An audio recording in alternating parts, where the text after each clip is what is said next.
Der, die, das. If there's anything complicated about the German language at all, it's probably trying to work out which one of those pesky articles to use. Der, die, das, den, dem, and all of the others. But once we understand how they work, we can use them for other things too. And that's our job today, because we are going to be tackling the relative pronouns. But stick around, they're a lot more exciting than they sound. Grüß Gott, hallo, schönen guten Tag.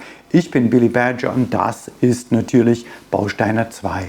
Herzlich willkommen.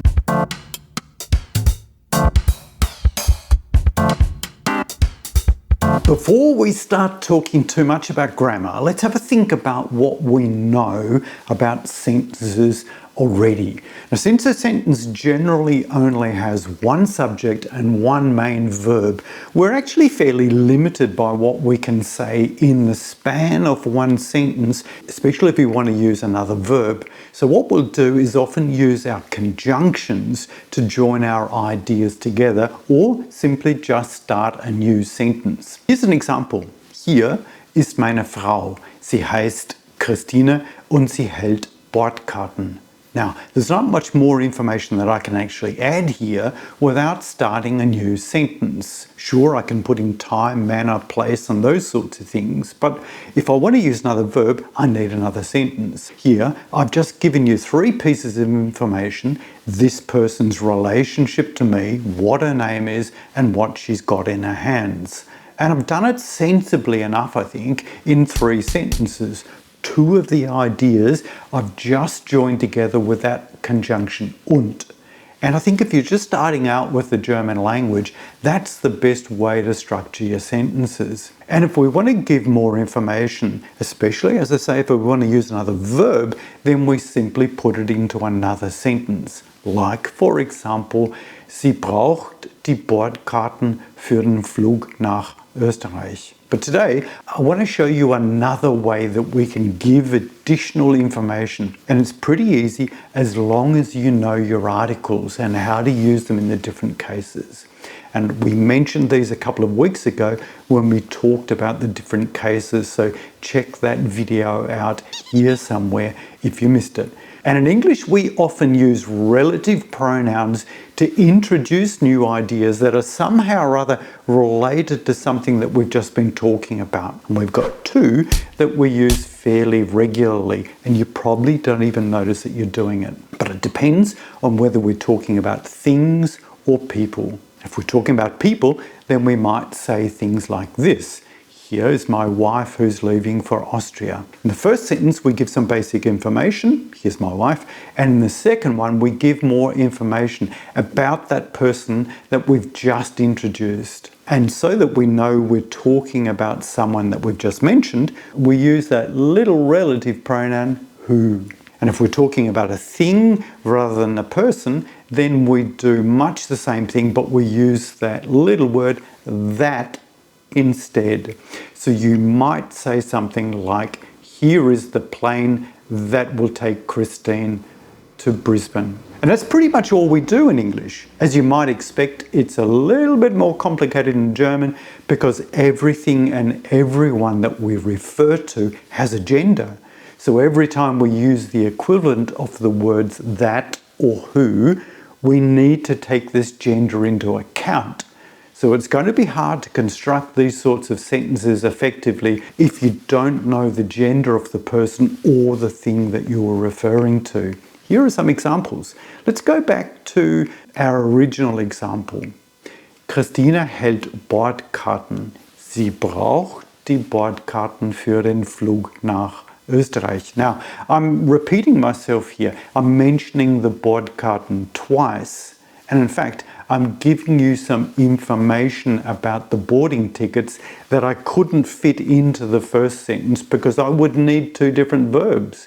And that doesn't really work. So let me show you what we do. First of all, I'll restructure it so that both of these are as close together as possible. Yeah, look a little bit like that. Now, all we do is stick in a comma, get rid of the noun, and send the verb to the end of the sentence. Here, the article die is the equivalent of that in English. and refers to the Bordkarten since it's the correct plural article. Christina hält die Bordkarten, die sie für den Flug nach Österreich braucht. Reading this, I can see that the word die refers to the Bordkarten and that the rest of the sentence is just giving me more information about them. And if you're observant here, then you'll notice that the verb is now at the end of the sentence and not in the second position. And we mentioned that this was coming a few weeks ago in the video on subordinating conjunctions. So I guess we'll know what's happening here. After a relative pronoun, our verb always goes to the end of the sentence. Now let's check out the plane. Ich sehe das Flugzeug. Es bringt Christina nach Brisbane. Again, I'm providing more information about the plane. And in English, I suppose we'd normally just say, I see the plane that's going to take Christina to Brisbane. But in German, our word for that needs to include the appropriate gender information. So it'll be this. Ich sehe das Flugzeug, das because the plane is neuter. Ich sehe das Flugzeug, das Christina nach Brisbane bringt. If I use a different word for plane, we'll have to use a different word for that, depending on its gender. Check this out. Dort ist der Flieger, der Christina nach Brisbane bringt. There's the plane that's taking Christina to Brisbane. And what's awesome about this is that our word for that is telling us that we're talking about something masculine. And if we know about cases, we know that this word der also tells us that the plane is the subject. It's the thing that's doing what the verb says. It's bringing. Compare it with this one. Dort ist der Flieger, den Christina nach Brisbane bringt. Now what am I telling you here? Well, I'm using den, which tells us that whatever that masculine thing is that I'm referring to, it's not the subject of the sentence, but the direct or the accusative object. So Christina must be the subject, and she must be doing the bringing. So Christina is bringing a plane to Brisbane. Doesn't make much sense until you look into her luggage. The plane is not taking her, she is taking this little plane. So our relative pronoun, the article we're using here, needs to indicate gender, but it also needs to indicate the role of the noun in that sentence, whether it's the subject, the object, or whatever. Well, let's look at one final thing that can be a little bit tricky. Here's a local ferry. Ich habe die Fähre verpasst. Ich wollte heute mit der Fähre fahren. You can see that we're talking about a ferry, mentioning it in both sentences. So I'm just giving you a little bit more information about the ferry. But the information related to the ferry is a prepositional object. I'm saying mit der Fähre, and the ferry is in the dative. So this preposition needs to stay with the ferry. And this is what we do.